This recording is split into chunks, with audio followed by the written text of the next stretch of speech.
तो चलिए प्रिय भक्तगण, आज हम आपको एक कथा का श्रवण करा रही हूँ जो सुनने मात्र से आपके जीवन में सुख, संपत्ति और धन की वर्षा होगी। तो चलिए कथा को प्रारंभ करते हैं। अगर आप यह कहानी सुन रहे हैं तो पूरा सुनिए। इस कथा को आधा अधूरा छोड़कर जाने की गलती मत करिएगा, क्योंकि इस पवित्र कथा को पूरा सुनने से मन चाहा फल की प्राप्ति होगी। इसलिए इस कथा को पूरा सुने। आप शिव भक्त हैं तो भोलेनाथ का अनादर ना करें। आज हम माँ कालरात्रि के प्राकट्य की पूरी कथा सुनेंगे।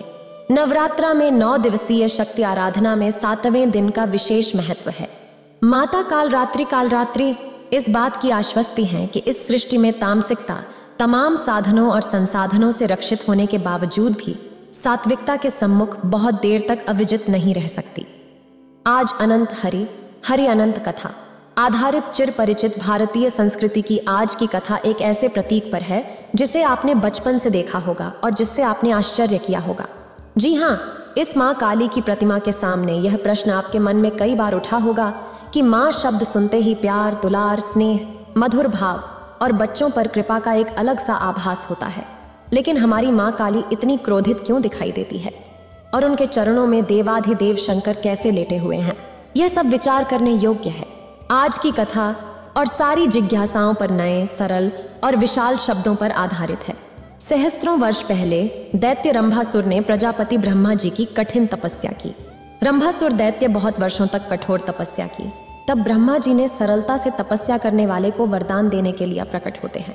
फिर कहते हैं, वत्स्य तुम्हें क्या चाहिए, मांगो। फिर रंभासुर दैत्य कहता है, हे प्रभु, मैं अमर होना चाहता हूँ। ब्रह्मा जी ने मुस्कुराते हुए कहा, इसे छोड़ो बेटा, कुछ और मांग लो। इतनी बड़ी सृष्टि है क्योंकि तुम्हारी इच्छा सृष्टि के विधान के विपरीत है। रंभासुर दैत्य अपनी दुर्बुद्धि लगाई और कहा कि हे प्रभु, मुझे ऐसा वरदान दीजिए कि मेरे रक्त की बूंद पृथ्वी पर गिरे तो मैं दोबारा रक्त बीज बनकर जन्म ले लूं। ये अनोखी मांग सुनकर ब्रह्मा जी के मन में शंका होने लगी, लेकिन वो तो वचनबद्ध थे। उन्होंने कहा, ठीक है तथास्तु, मगर एक बात याद रखना, इस वरदान के बाद भी तुम अमर नहीं हो, लेकिन अपनी शक्ति का गलत उपयोग करोगे। तब मेरे विधान के अनुसार कोई एक स्त्री तुम्हारा वध करेगी। रंभासुर दैत्य ब्रह्मा जी की यह बात सुनकर रंभासुर दैत्य जोर जोर से हंसने लगा। फिर रंभासुर दैत्य ने कहा कि मैं तो अभी क्षण से रक्त बीज बन सकता हूँ, अब तो मेरा वध आप भी नहीं कर सकते। हे प्रभु, अब तो मेरा वध महिला ही कर सकेगी। रंभासुर राक्षस की दुर्मुद्दी पर मुस्कुराए और ब्रह्मा जी अंतर्धान हो गए। शक्ति को संभालना सबके वश की बात नहीं है और दुराचारी व्यक्ति के वश में तो बिल्कुल नहीं है। यही हाल रक्त बीज का हुआ। वरदान के अहंकार से उसके अत्याचार की सीमाएं काफी बढ़ने लगीं। रंभासुर दैत्य पूरी धरती पर सबको पराजित करने के बाद वह अपनी विराट सेना लेकर स्वर्ग की तरफ चलने लगता है। स्वर्ग के देवताओं ने जब उसकी विशाल सेना देखी और उस विलक्षण वरदान का स्मरण आया तो हाहाकार मच गया। सब देवताओं ने मिलकर इंद्र से अनुरोध किया कि हे देव, आप हमारे राजा हैं, आप शस्त्र अस्त्र निकालिए, उससे प्रहार करिए। अगर वह काम कर नहीं रहे तो वज्र ही है, तो वज्र चलाइए और इससे समाप्त करिए। फिर भगवान इंद्र ने उस पर वज्रपात चलाया, लेकिन कई बार वज्रपात चलाने के बाद भी उस पर कोई प्रभाव ही नहीं हुआ। हाँ, यह जरूर होता था कि उसके रक्त की कुछ बूंदें वज्रपात के बाद गिरती थीं और उनसे नए रक्त बीज पैदा हो जाते थे। उसकी सेना और बरी हो जाती थी। परिस्थिति अत्यंत कठिन होने लगी थी। सारे देवता वहीं पहुंचे जहां से यह समस्या प्रारंभ हुआ था, यानी कि ब्रह्मा जी के पास। निर्णायक देवता लाचार होकर सृष्टि के स्वामी ब्रह्मा जी की शरण में खड़े थे। ब्रह्मा जी ने पूछा कि भाई क्यों आए हो? तो सबने कहा कि प्रभु आपकी महिमा है, आप तो जानते हैं। फिर ब्रह्मा जी को पूरा प्रसंग याद आया। उन्होंने कहा, हाँ, वरदान तो दिया था पर अमरता का नहीं था। मैंने उसको कहा था कि अगर तू अनाचार करेगा तो कोई स्त्री तेरा वध करेगी, इसलिए तुम सब मिलकर अब महाशक्ति की आराधना करो।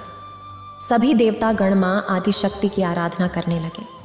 कठोर तपस्या के बाद आदिशक्ति माँ दुर्गा के रूप में प्रकट हुई और देवताओं की सहायता करने के लिए उन्होंने रक्त बीज से युद्ध करने का निर्णय ले लिया। लेकिन फिर वही चुनौती, रक्त बीज के हर बूंद से एक नया रक्त बीज जन्म ले लेता। अंत तक आदिशक्ति ने रक्त बीज के सारे बूंद को अपने खप्पर में भरकर पी जाने का निर्णय किया। लेकिन इसी दौरान एक और चुनौती उनके पास आ गई, एक भी बूंद पृथ्वी पर जाए। फिर नया रक्त बीज पैदा हो जाता था। इस लगातार संघर्ष से माँ काली भयंकर क्रोधित हो गई।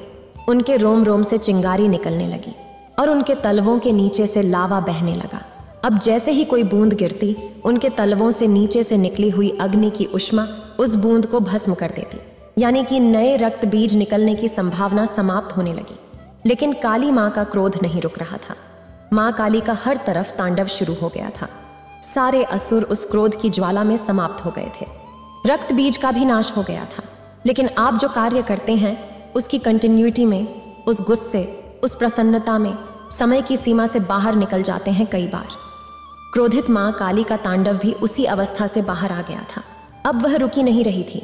देवताओं के लिए एक विशेष नई समस्या आ गई थी। उसे कैसे रोका जाए? अब देवताओं ने देवाधिदेव महादेव से प्रार्थना की। फिर भगवान शंकर ने प्रार्थना सुनी और अंतर्धान हो गए। माँ काली अपने लावा भरे पैरों से पृथ्वी को जलाती चली जा रही थी। तभी अचानक रुद्र शंकर प्रकट हुए और उनके चरणों में लेटे। परम चेतना देवाधिदेव भगवान को नीचे इस दशा में देखकर माँ का सारा क्रोध समाप्त हो गया और माँ काली ने देवाधिदेव महादेव को प्रणाम किया और उनका क्रोध शांत हुआ। इस प्रकार सारी पृथ्वी विनाश होने से बच गई। ये तो थी कथा, किंतु इस कथा का अर्थ क्या है?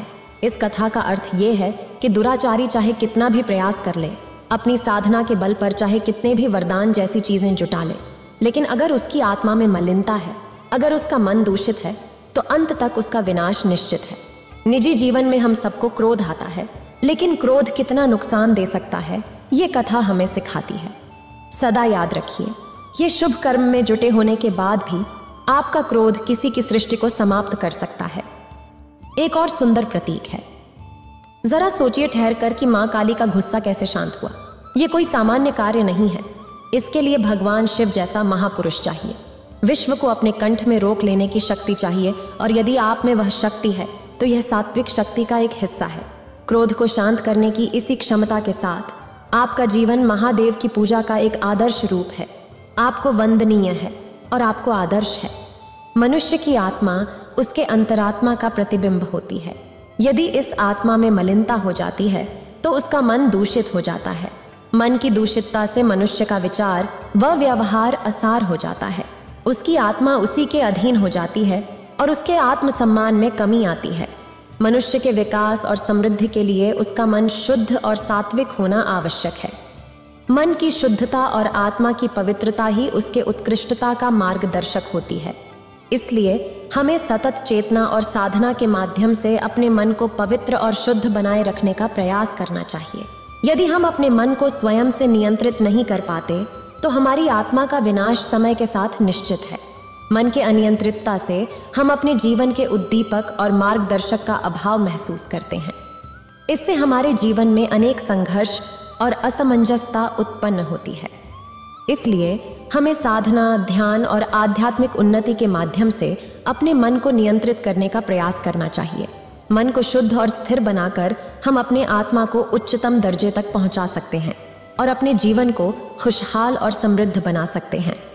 इस वीडियो को बोलते समय कोई त्रुटि हो तो मैं क्षमा चाहती हूँ। उम्मीद है आप सभी को ये वीडियो अच्छी लगी होगी। अगर आप शिव के सच्चे भक्त हैं तो चैनल को सब्सक्राइब और वीडियो को लाइक करके कमेंट में हर हर महादेव लिख दीजिए।